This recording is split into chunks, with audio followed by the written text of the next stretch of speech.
Viktor andleg fræði, 25. kafli, orkuflæði til annara.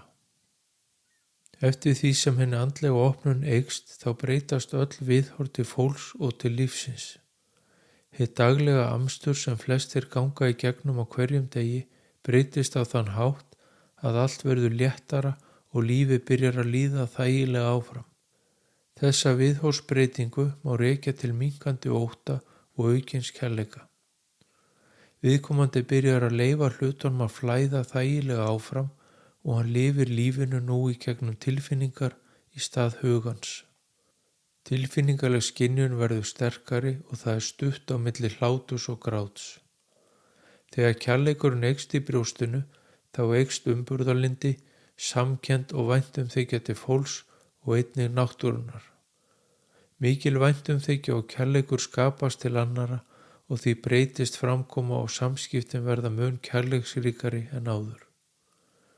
Einnig byrjar viðkomandi að geisla af ánægju, gleði og kærleika, eitthvað sem annað fólk skynjar aðeins með nærveru sinni. Þetta dregur að fólk sem er tilbúið að segja viðkomandi alla lífsögu sína, þó svo að manneskjan sé ókunnug. Þetta er vegna þess kærleika sem streymir frá viðkomandi því hann breytir einnig framkomu annara.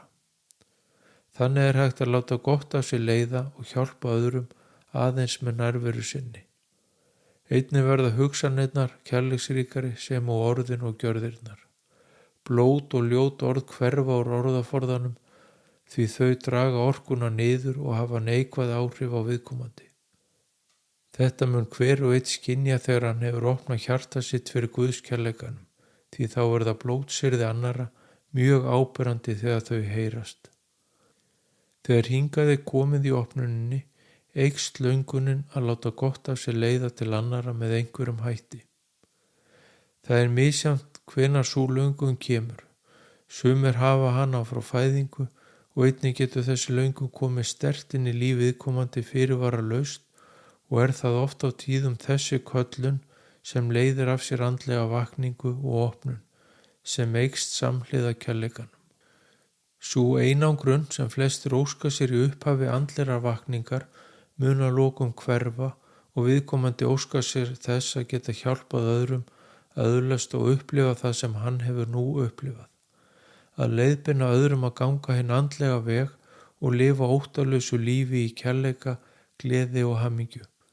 Allt þetta gerist af sjálfum sér og er hluti af andlegri opnun. Annað fólk mun sækjast í þá orku og þann kærleika sem streymir frá þeim sem eru andlega opnir, þeim sem hafa lært að fylla hjarta sitt og líkama með Guðs kærleikanum. Þessu fylgir kærleiksrík orka og hærri tíðni líkamans sem annað fólk sækir í. Sumt fólk sem þyrstir í slíka orku getur dregið úr viðkomandi alla orku á stuttum tíma svo að viðkomandi verður þreyttur og örmagna. Því er mikilvægt að vera ávallt meðvitaður tilfinningar sínar og líðan og koma sér úr slíkum aðstæðum gefist þess kostur. Margir skynja mikla þreytu, fari þeir í mikla mannþröng á meðan aðrir fá til sín orku í slíkum aðstæðum. Þetta er spurningum að gefa eða þiggja.